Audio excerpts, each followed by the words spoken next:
নমস্কার বন্ধুরা, আমি মানস বিশ্বাস, দ্য বং ইন্সপিরেশন ইউটিউব চ্যানেলে তোমাদের সবাইকে স্বাগত জানাই। আশা করি তোমরা সবাই সুস্থ আছো এবং ভালো আছো। তা তোমরা অনেকেই আমাকে জিজ্ঞাসা করেছো যে দাদা, WB constable and lady constable 2024-এর ইন্টারভিউতে ছেলে বা মেয়েদের পোশাকটা কী হতে পারে। তা দেখো, আমি সংক্ষেপে তোমাদের বলে দিই। ছেলেদের ক্ষেত্রে কালো বা গাঢ় কালারের তোমরা প্যান্ট নেবে, একদম ফর্মাল প্যান্ট। এবং তোমরা তোমাদের যে মানে শার্টটা নেবে, অবশ্যই তোমাদের যাতে কলার থাকে শার্টটায়, কোনো টি শার্ট গোল গলা কিছু নেবে না, তোমরা সবাই সেটা জানো। এবং অবশ্যই সাদা বা কোনো স্কাই ব্লু কালারের তোমরা যদি শার্ট নিতে পারো কলারওয়ালা, সেটা খুবই ভালো হয়, তোমাদের শরীরের সাথে যাতে ফিট থাকে। আর অবশ্যই কিন্তু জামাটা তোমরা ইন করে পরবে, প্যান্টের সাথে ইন করে নেবে। বেল্ট তোমরা পরবে, হাতে কোনো রিস্ট ওয়াচ তোমরা কিন্তু পরবে না। এবং গোপ দাড়ি তোমরা কিন্তু সমস্ত কিছু ভালোভাবে ক্লিন শেভ করে যাবে।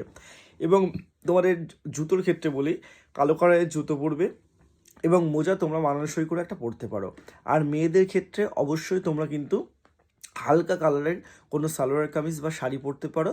এবং অবশ্যই কিন্তু তোমরা হিল বা কোনো জাতীয় কিছু পরবে না।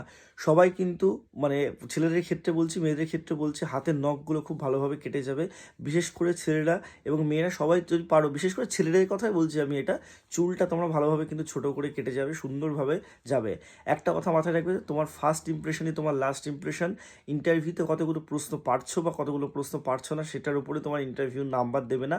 তোমাদের ড্রেসিং এর উপরে নাম্বার আছে, তোমার প্রেজেন্টেশনের উপরে নাম্বার আছে। তা তোমাদের সমস্ত কিছুই বলবো, কীভাবে তোমরা ইন্টারভিউ কক্ষে প্রবেশ করবে, সব কিছু লং শর্ট সব ফরম্যাটেই বলবো। তো অবশ্যই তোমরা চ্যানেলটা সাবস্ক্রাইব করে রাখো। সবাই সুস্থ থেকো, ভালো থেকো, ধন্যবাদ।